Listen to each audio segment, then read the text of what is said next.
پہاڑی زبان میں اپڈیٹ سنیے۔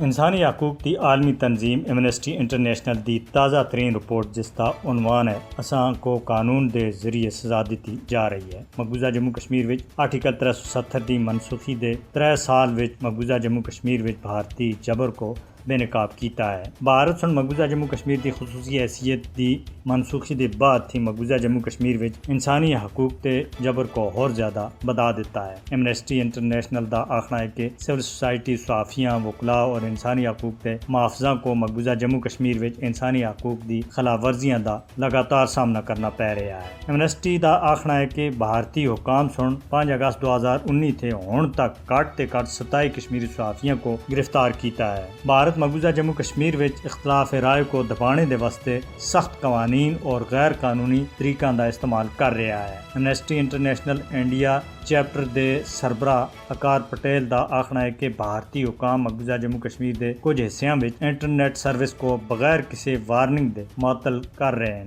ایمنسٹی دا آخنا ہے کہ بھارت تنقیدی آواز کو دبانے اور دھمکانے دے ذریعے دبا رہا ہے۔ مقبوضہ جموں کشمیر وچ معلومات تے تمام معتبر آزاد ذرائع کو نشانہ بنایا جا رہا ہے۔ ایمنسٹی دا آخنا ہے کہ بھارت کو جموں کشمیر وچ لمبے عرصے تھی جاری جبر کو ختم کرنا چاہیے۔ اکار پٹیل دا آخنا ہے کہ بین الاقوامی برادری کو مقبوضہ جموں کشمیر وچ انسانی حقوق کی سخت خلاف ورزیاں دے واسطے بھارت کو انصاف تے کٹہرے وچ کھڑا کرنا چاہیے۔ ایمنسٹی انڈیا چیپٹر دا آخنا ہے کہ بین الاقوامی معاہدوں دی خلاف ورزی کرنے والا بھارت مہذب دنیا دے واسطے ایک چیلنج بن چکا ہے، لہذا عالمی برادری کو چاہیے کہ وہ بھارت کو انصاف تے کٹہرے وچ کھڑا کرے۔